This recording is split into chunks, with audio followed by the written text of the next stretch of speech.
Olá, muito boa tarde a você conectado conosco aqui pelo Notícias Agrícolas. Está começando mais um boletim de mercado, olhando para as negociações lá na Bolsa de Chicago.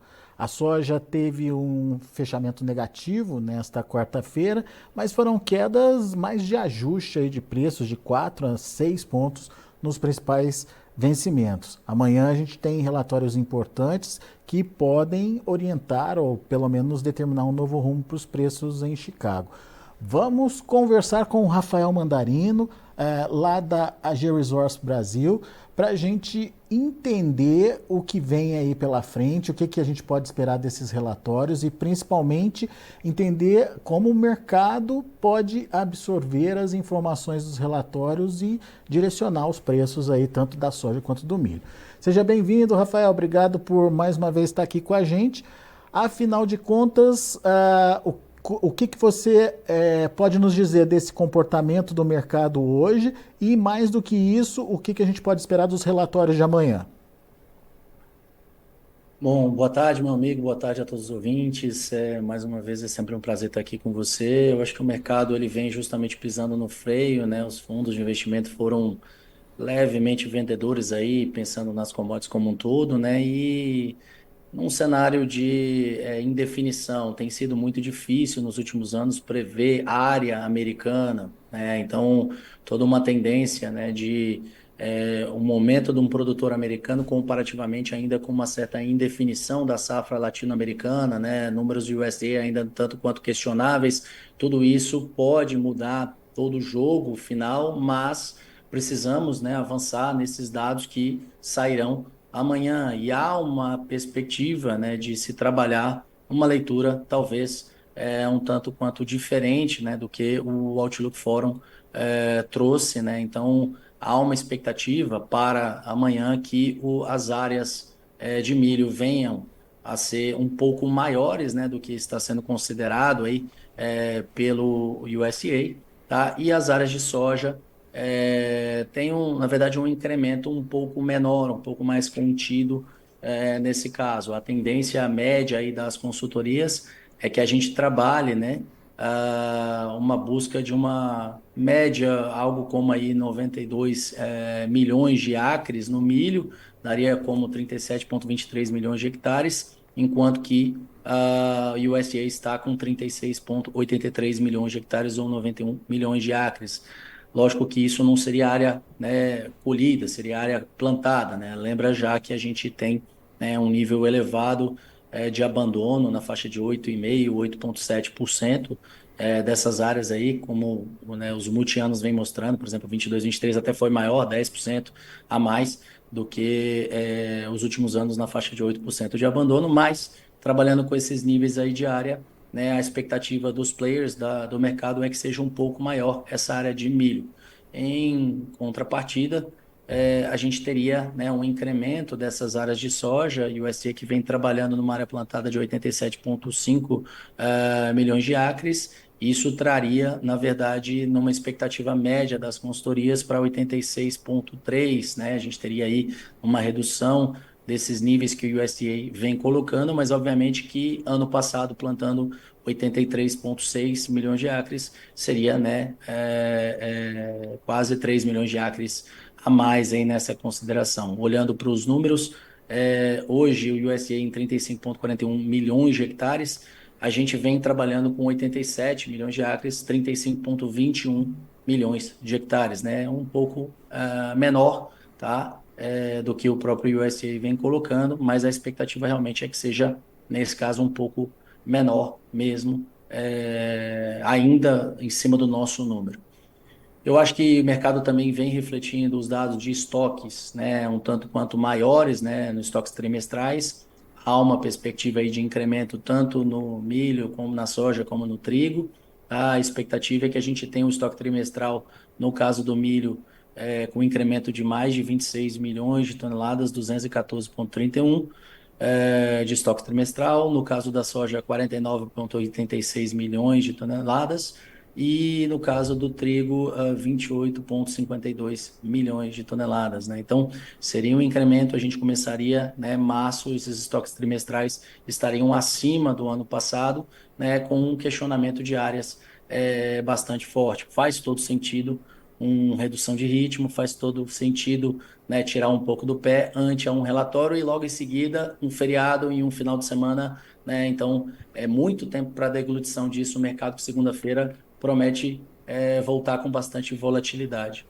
Existe ainda uma leitura, né, que já vem sendo apontado pelo nosso meteorologista, apesar de que muita gente ainda não vê um risco do clima americano, mas a gente entende que em anos que normalmente a gente tem uma transição é, no meio do ano concentrado aí, algo como junho a agosto para um laninha, tá? Isso tende a colocar um pouco mais de questionamento das chuvas americanas e principalmente trazendo mais anomalias, né, para Iowa, Illinois, né, o Core Belt como um todo, há uma expressiva participação desse laninha nesse momento do ano, uma tendência de que haja, né, mais problemas climáticos. E aí o nosso meteorologia vem nos alertando realmente numa seca projetada no centro dos Estados Unidos aí, variando de junho a agosto, tá? Assim como uma seca, né, também apontada por ele ali no Mar Negro como um objeto de atenção que a gente tem que estar trazendo aí para os nossos clientes e para as nossas análises aqui. Então,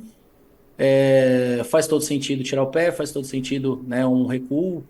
Mercado que testou fundo de preços recentemente e voltou a trabalhar aí a busca de médias móveis aí de 50 dias, né, 21 períodos, e trabalhou acima disso em vários momentos. Agora, um teste de suporte diante de um relatório tão importante. E, de novo, temos um relatório na sequência, né, no abril, que são os relatórios de Conab, de USDA, como é que vai ficar essa definição.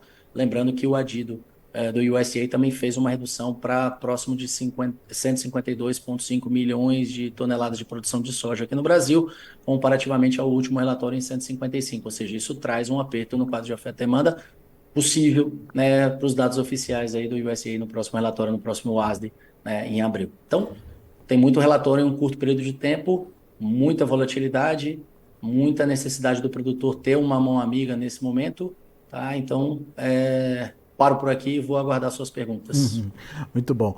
Ô, Rafael, em se confirmando esse cenário de essa expectativa de mercado, de crescimento aí no estoque final de soja lá dos Estados Unidos e de um crescimento, porém mais tímido do que se projetou lá durante o Outlook para a soja em termos de área também lá nos Estados Unidos. São dois fatores que a gente considera o que para o mercado negativos? Se a gente for para essa leitura, no caso da soja, uma área um pouco menor, a gente já de imediato poderia falar que a gente teria um potencial de produção um pouco menor e, obviamente, positivo nesse caso, para a soja. E quando eu olho para o milho, no caso negativo. A questão é que o incremento de estoques se deu principalmente pela fatia Brasil roubada, né, de uma sazonalidade aí de exportação americana, principalmente falando do milho, né, e no caso da soja, que foi expressivo a nossa participação no ano passado, fez com que houvesse uma lentidão, né, e também uma reticência do produtor americano em avançar novas vendas diante do que se apresentava ali para eles, né? Então, nesse cenário também a gente olha, né, essa redução comparativamente com o ano passado nas áreas de milho, né, por mais que elas sejam relativamente maiores na expectativa do mercado para este relatório de amanhã, mas a gente olha aí um ano passado em 94,6 milhões de acres, uma queda para 92, se o número das expectativas esteja certo, a gente está falando de 2,6 milhões de acres a menos, ou seja, isso coloca também um estoque maior de final de ano que possivelmente vá trabalhar uma demanda semelhante ou uma demanda até maior nesse próximo ano, haja visto que o Brasil tem todo um questionamento e todo um ciclo, né, de cultivo aí, de avanço das lavouras aqui de milho, e a Conab vem trazendo números cada vez menos otimistas, mais pessimistas no caso, para esse Safrinha Brasil.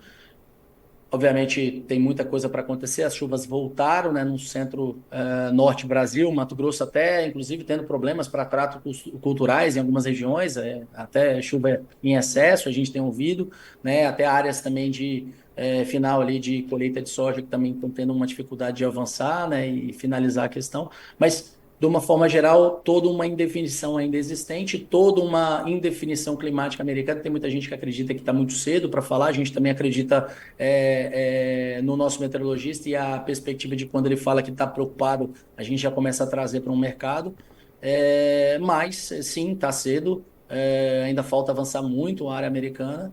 Tá? Então, nessa redefinição toda, eu acho que vale a gente olhar para alguns números que virão amanhã e, obviamente, toda uma projeção de um esmagamento americano, um uso, né, para biocombustíveis cada vez maior. Você vê em relatórios recentes, né, por exemplo, que a taxa de esmagamento do fevereiro foi a mais alta registrada no caso da soja, né, com estoques de óleo de soja baixos. Então, toda uma tendência de um uso doméstico americano elevado e a cada 1 milhão de toneladas que a gente perca aqui no Brasil de produção, se o USDA estiver certo, Conab estiver certa, todo esse questionamento agora vai para o lado da exportação. Né? Uma exportação começa a ser questionada e que alguém tem que assumir essa exportação e, obviamente, isso deve caminhar para o hemisfério norte, deve apertar ainda mais o quadro de oferta e demanda americano na leitura. Né? Então, vamos com calma, tem muita coisa para acontecer. O produtor já enfrentou os piores momentos, eu acredito, né? Obviamente que os números podem mudar e trazer surpresas, né? O USDA está, como é que fala? Gostando bastante de nos surpreender este ano, né? Nesses últimos relatórios, mas o que se acredita é que realmente há todo um questionamento desses números tão favoráveis, que, por exemplo, no caso do milho, produtividades elevadíssimas, né? 189,37 sacas por hectare, enquanto que, se olhar realmente os níveis recordes, não chega a 188, seria hoje, na nossa crença, 187,28 sacas por hectare, trabalhando com 179 bushels por acre, no caso, né? Então, é, níveis tão otimistas que podem ser questionados pelo clima, podem diminuir um quadro de oferta e demanda, apertando, né, esse quadro de oferta e demanda americano ainda, né, com um uso doméstico mais elevado por lá. Se a área de soja for um pouco menor, isso favorece, né, um quadro de oferta e demanda, favorece o modelo de preços, e se realmente a gente tiver certo num uso maior, mais expressivo, isso aperta ainda mais esse quadro de oferta e demanda, favorecendo Chicago.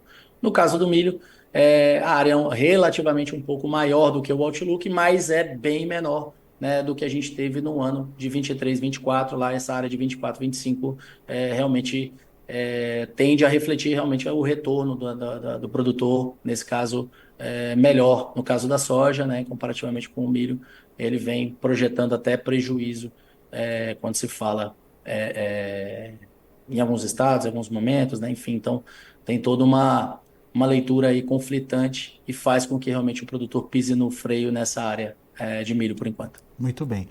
A gente falou bastante de oferta e você chegou até a citar uma possível demanda a mais aí interna nos Estados Unidos pelos grãos.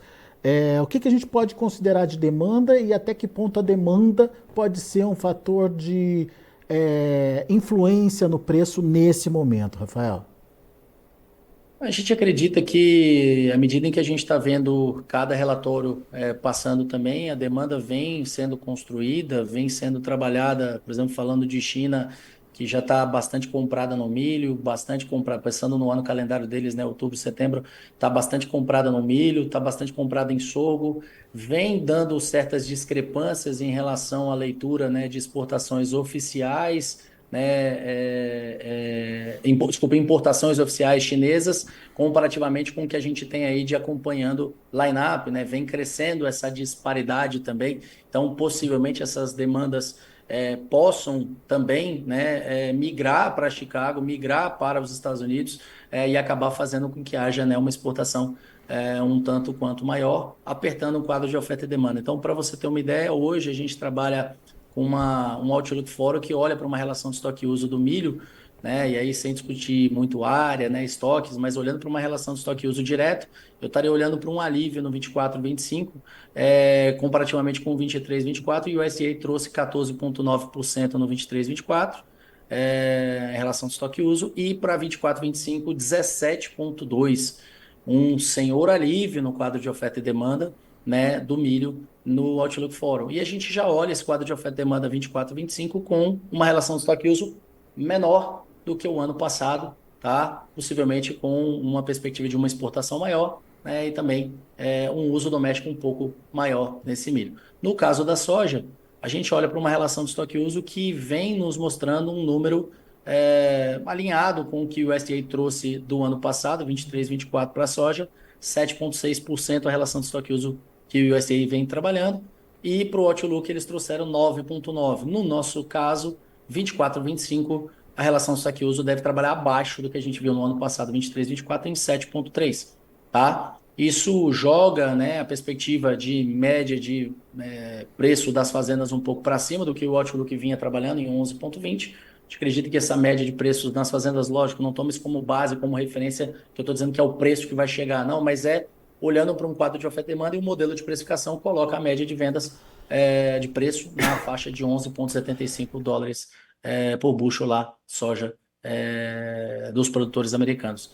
Lembrando que esse break-even está muito próximo desses níveis, né? Ou seja, 11,75, 11,80, tá? O produtor americano estaria próximo desse break-even aí e, obviamente, ele quer vender acima, então ele vai segurar, né? Vai esperar um preço melhor, tá? E o segundo semestre que vem prometendo aí bastante movimentação, né? De originação para lá, de uso doméstico, de demanda interna por lá também. Então, perto Rafael, sim, tem muita coisa para acontecer amanhã. só Diga para oi. ficar claro, esses 11,75 são referências aí para comparação com o primeiro vencimento de Chicago, Não, maio? são referências que a gente tem no quadro de oferta e demanda, quando você pega lá o quadro de oferta e demanda no Outlook for e olha lá, average farm price, né, dólares por bushel, ou seja, o preço médio que a gente teria, né, das fazendas, vou dizer assim, né, ou seja, que o produtor venderia.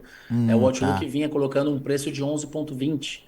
Com um aperto no quadro de oferta e demanda, sempre esse modelo trabalha níveis acima, né? Então, Assim. 11,75 nesse caso. Não seria o preço que a gente acredita que vai estar chegando, porque na verdade já chegamos e já ultrapassamos esse Sim. preço nesse exato momento, né? Mas o que eu mostro é que o aperto ele é sinérgico a uma perspectiva de elevação dessa média de vendas dos produtores, fazendo com que haja cada vez mais questionamento de produtividade, cada vez mais questionamento de demanda de esmagamento, exportação. Lembra que tem novas plantas para ficarem prontas até o final do ano de 2024 que devem demandar mais à medida em que a gente continue vendo, né, um cenário favorável para os biocombustíveis e também, né, toda uma perspectiva de retorno para as indústrias, né, um oil share crescendo, né, ou seja, todo um cenário que vem sendo favorecido com um modelo aí de base, né, de combustíveis para os biocombustíveis americanos. E cada vez mais incentivo nessa linha também deve continuar acontecendo.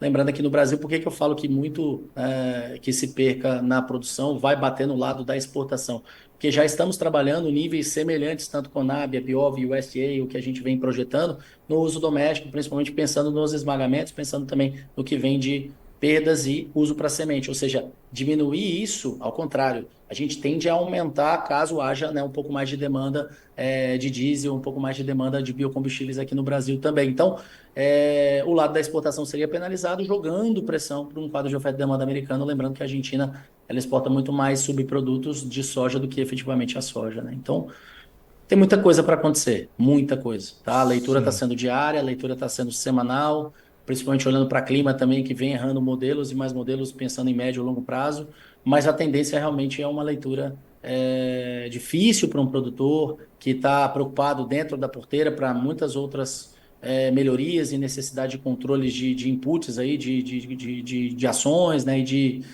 métricas, tá? Enquanto que ele na comercialização vem trabalhando nos modelos que ele sempre trabalhou nos últimos 10, 15, 20 anos. Não dá mais para ser assim, tá? Então, chama a atenção de que tem oportunidade já para a safra que vem, tem oportunidade, né, em alguns componentes, tem algumas oportunidades, né, alguns insumos. O produtor ele tem que buscar realmente se antecipar nesses movimentos para sobreviver na atividade. Muito bem. Agora, quando a gente olha essa precificação e traz ela para o mercado brasileiro, a gente tem Chicago ainda esperando algumas informações para tomar o rumo. A gente tem um dólar que, enfim, ele está ainda circulando ali na casa dos R$ 5. E os prêmios, Rafael, o que a gente pode esperar dos prêmios? Será que o prêmio viria aí como um incentivador aí de vendas ou de melhora de preços para o produtor em reais? produtor ele vai ficar reticente em fazer novas vendas, está pegando o IGF, está esperando como é que o governo vai se manifestar em relação ao alongamento de dívidas, né? Tudo isso.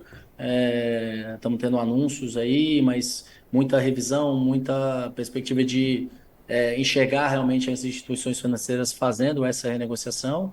Tá? Então, o produtor está começando a se movimentar para tentar alongar um pouco mais essa comercialização à medida em que não está compensando ou ele, né, teve perdas e aí precisa vender um pouco melhor. Dólar esse que, como você bem pontuou, vem ali desde 2021 testando, né, uma descida e está trabalhando hoje na casa dos 5, mas há uma continuidade projetada aí de testes inferiores à medida em que a taxa de juros está estagnada por lá, ainda existe um risco de uma inflação, o preço ao consumidor lá ainda se mantenha um pouco acima do que se esperava, mesmo que a gente tenha tido anúncio de baixas de taxa de juros para frente, começando a partir de junho pelo Fed americano, mas ainda numa perspectiva descendente desse dólar comparativamente a um real que performou positivo em função de uma balança comercial favorável, né? Por mais que ainda se questione o PIB do agro e tudo mais, ainda tem que contabilizar muita coisa, mas se entende que esse real tende a apreciar à medida que a gente baixa a taxa de juros cada vez mais por aqui também e gira esse dinheiro. Então, o prêmio que veio trabalhando com desconto dos nossos, vou chamar de bases, né, comparativamente com os Estados Unidos e a Argentina, um colapso, né, no final de 2023 aí, para o início desse ano, que vem recuperando patamares, né, vem trabalhando próximo do zerado, próximo, né, até de um lado positivo aí, e a perspectiva é que com uma exportação tanto quanto questionável nesse março, né, um pouco mais lento do que estava se projetando, março que se projetava, de acordo com o que a gente vinha acreditando, chegar até 13 milhões de toneladas. Existe line-up para isso, tem espaço para chegar, mas o tempo está acabando, né? E acredito que possa fechar um pouco abaixo, né? Então, um produtor que acabou surtindo o efeito, ele segurar um pouco dessa soja, pressionando, né? Essa exportação um pouco para frente.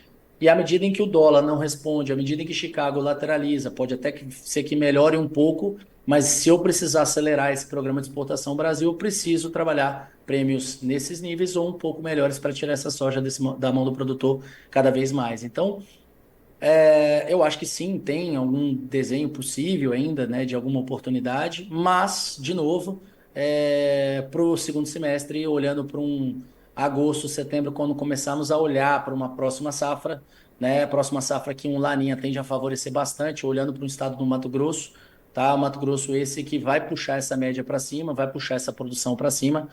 Ano passado eu lembro de ter entrado aqui com vocês falando que acima de 160 milhões de toneladas era muito utópico para o que se desenhava para a safra e para os problemas climáticos que o nosso meteorologista já vinha nos alertando e por isso que eu trouxe ele aqui. Para essa safra não, para essa safra os 160 eu já acredito com uma facilidade que a gente vai rompê-lo, tá? E isso tende a trazer um comportamento semelhante ao que a gente viu a este ano, momentos de oportunidades antecipando, né, produtores, movimentação de produtores que estão atentos ao mercado e uma derretida em seguida e tirando o produtor, tirando a oportunidade e fazendo com que, né, tivéssemos aí questionamentos de fechamento, né, em alguns centros de custos, algumas fazendas, algumas propriedades. Então eu chamo a atenção ao produtor para não ficar sonhando, não ficar naquele efeito, naqueles vieses de que sempre vai melhorar, né? E sim traçar uma meta, traçar um custo e traçar uma estratégia para que se possa ser defendida, né? Então, para a próxima safra, por exemplo, olhando para um dólar, se a gente acredita que o dólar venha a cair, tem algumas oportunidades, pode sim, no momento de um dólar responsivo positivo, se posicionar melhor, por exemplo, um março do ano que vem, tem possibilidade.